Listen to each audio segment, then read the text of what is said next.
Then moving on to the 30th through the 31st, July 1st rather, we can see that the moon is going to be ingressing into the afternoon. Let me see the time.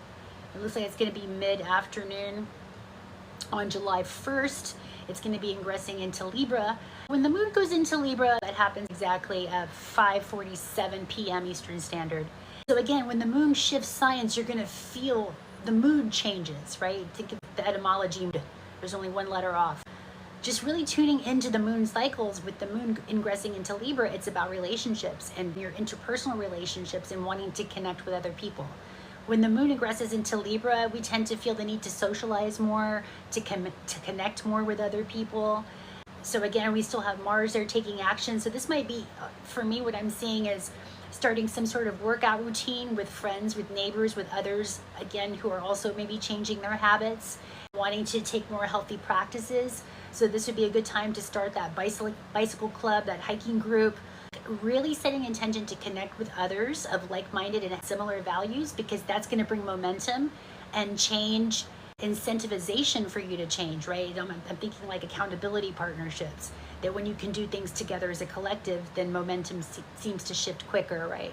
Again, that's that opposing force of Pluto, but how can we work with the opposition energy? You fold it in and you start working with the other, and again, in a more harmonious way by finding what your common bonds are. As you start changing your routines and your habits, then you're going to want to surround yourself with other people who will also have those similar routines and habits, because that's going to anchor it for you. What do they say? You become your friend group. So if you want to take a look, especially during this time, July 1st through the 2nd, if you want to know who's influencing you, take a quick assessment about who your friend group is, because that's directly who's influencing you. You want to really be assessing, are these relationships still for my highest and best, right? Are they leading me to the direction I want to go, or are they maybe hindering me back? I'm just familiar with these energies, so I'm just going to stay steadfast even if these energies are no longer good for you, right? Just like that habit or that substance. It may have worked at the time because everything's alchemy, but your alchemy has shifted, so you need something different, right? So this is what these energies is denoting, as everything is about change.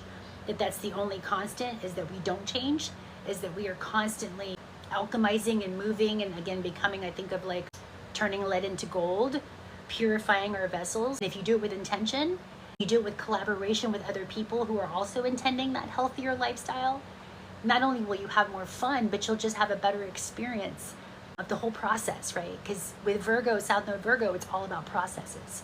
And so it's about learning that we are in process, everything's a process, and to be patient with the process. Be patient with yourself.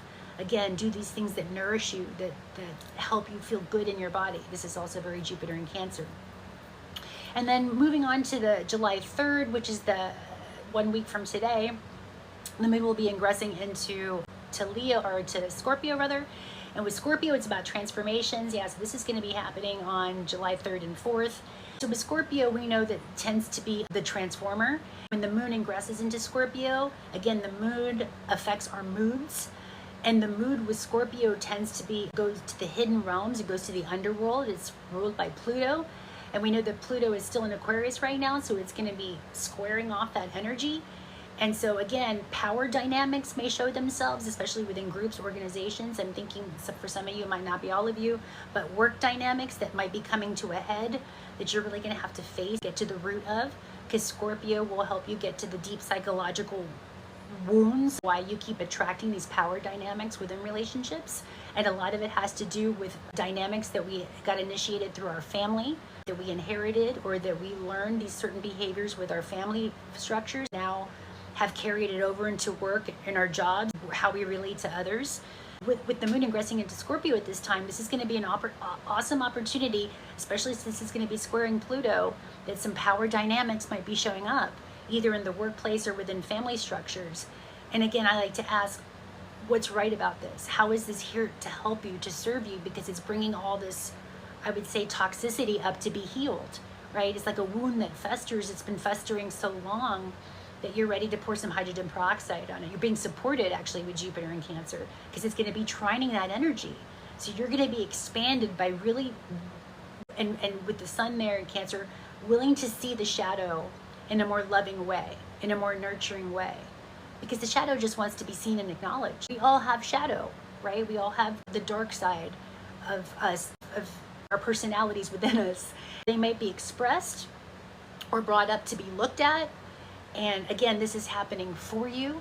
So even if it's uncomfortable, because squares usually denote something needs to shift or change, if you're willing to sit with the uncomfortable feelings and go deep within the psychological origin points of where these wounds with others have basically been inherited or have been learned from family, then you can look at it in a more loving, neutral way by willing to, I'm seeing, use the medicine of forgiveness. Forgive them for they know not what they do.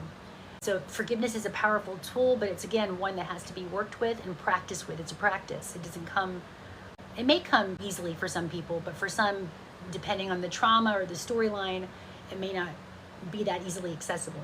But through practice, through diligence, through intending, and especially with the moon, because the moon in Scorpio is about the alchemist. So you really can turn lead into gold, right? You can take these painful experiences that you learned in family, in the fourth house, early education, early childhood, that's now being projected out into all your relationships. This is such a divine opportunity if you're willing to go there and to hold yourself through this process. Use the medicine of forgiveness. Maybe you want to use the mantra over and over again because we still have Mercury and Leo, which is, giving power to your words. Again, Leo's about power, it's fire, it's fixed.